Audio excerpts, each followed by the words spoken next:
Just tell me when you're going to start recording. Go. Are you recording? Yeah. Oh, okay. All right, guys, so we've been talking about fairy tales and fractured fairy tales, correct? Yeah. And we are going to read Red Riding Hood. Come have a seat, honey. Come on in. Have a seat, wherever's comfortable.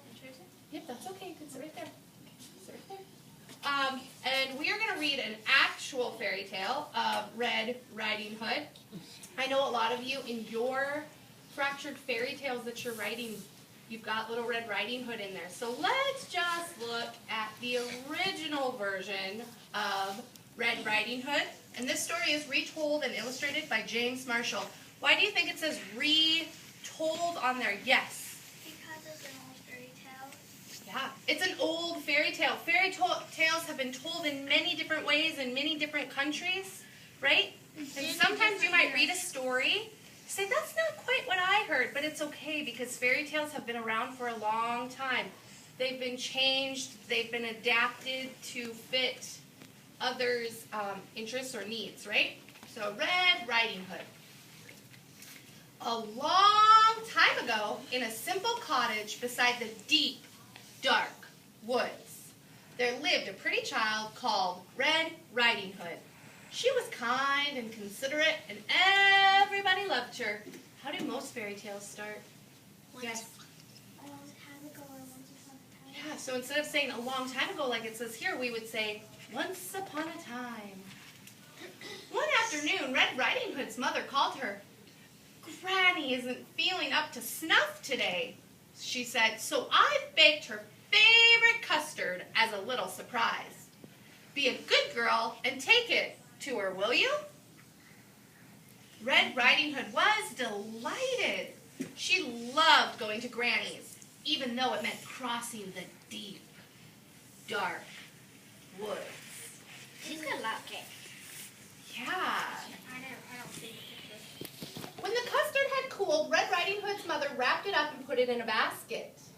Now, whatever you do, she said, go straight to Granny's.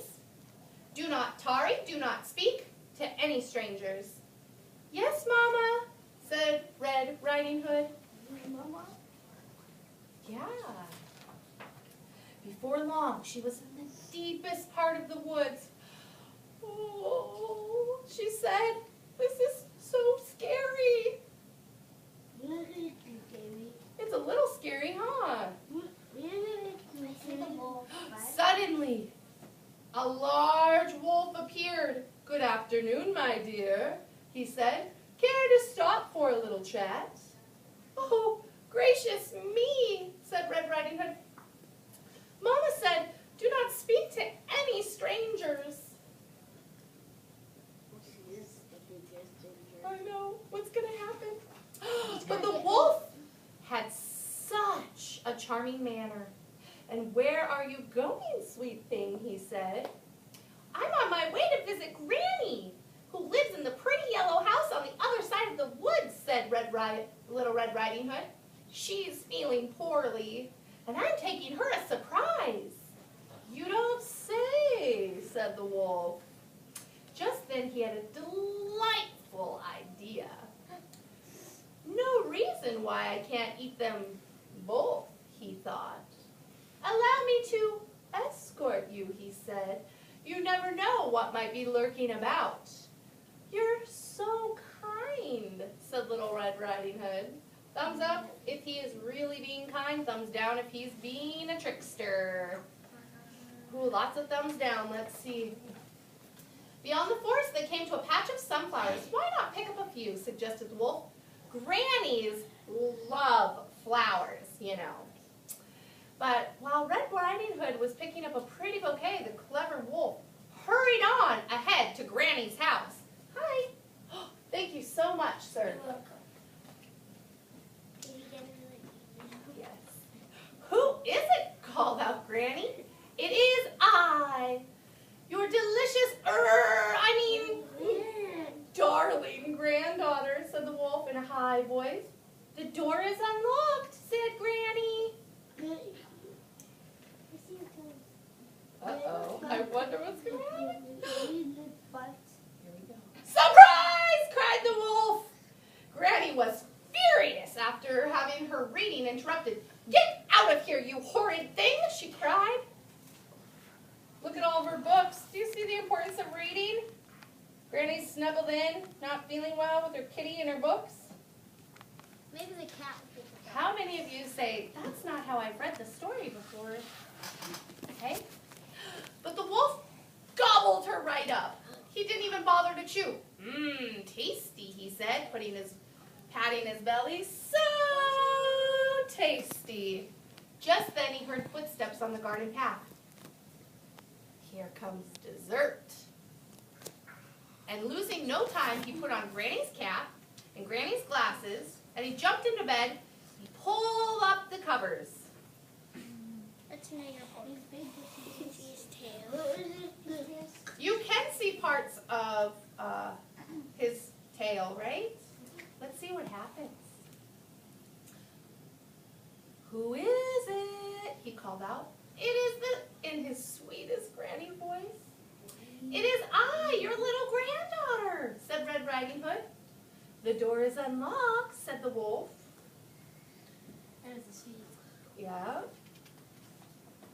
Red Riding Hood was distressed at seeing her grandmother so changed. "Why, Granny," she said, "what big eyes you have." "The better to see you, my dear," said the wolf. "And Granny, what long arms you have." "The better to hug you, my dear," said the wolf. "And Granny, what big teeth you have." "The better to Eat you. eat you, my dear," cried the wolf. Was that pretty similar to wording that you've seen before? That's how you guys were able to come alongside me and say those words. And he gobbled her right up. "I'm so wicked," he said, "so wicked." But really, he was enormously pleased with himself. And having enjoyed such a heavy meal, he was soon snoring away. A hunter passing by was alarmed by the frightful racket. "That doesn't sound like Granny," he said. And so the brave hunter jumped in the window, killed the sleeping wolf, and cut him open. Out jumped Granny and Red Riding Hood. "We're ever so grateful," said Red Riding Hood. "That wicked wolf won't trouble you again," said the hunter. "It was so dark in there, I couldn't read a word," said Granny. Red Riding Hood promised never, ever, ever to speak to another stranger, no matter how charming their manners. And she never did. Look who the next one that was trying to talk to her was. It was an alligator. So, talk to me. How is this similar to versions of Red Riding Hood you've heard? How is it different, Zoe? So I have a different and the same. So usually in the story and the movie I've seen and heard, he usually either puts the granny somewhere hidden where she can't get out. Mm-hmm. And in the movie I've seen, she gets all tangled up and shoved into the closet, and then he doesn't end up eating either of them. In a movie, I've seen Red Riding Hood usually attacks the wolf and then saves her granny, but in the book, here's the same part. The wolf usually says the same things that he said in that book, and he does usually put on granny's clothes and then gets into bed. Good job. So how many of you agree with what she said? Right. Do you know some fairy tales, some versions of Little Red Riding Hood, the wolf does gobble them up, right? How many of you have heard that version before? How many of you, is this your first time hearing that version? Okay, great. All right, so we're going to look at a fractured fairy tale now in regards to Little Red Riding Hood, and we know that a fractured fairy tale is what? Give me one characteristic, Brett. Red Riding Hood? Like, what is a fractured fairy tale, right? Fractured. It's something that combines more than one fairy tale Combining more than one fairy tale, what's another characteristic? Brody. Kind of has the same idea of a normal fairy tale. Mm-hmm. It's about a normal fairy tale, but they just make it a little bit different. Right, so let's read one, okay? Miss Tegan, you can shut that off, honey.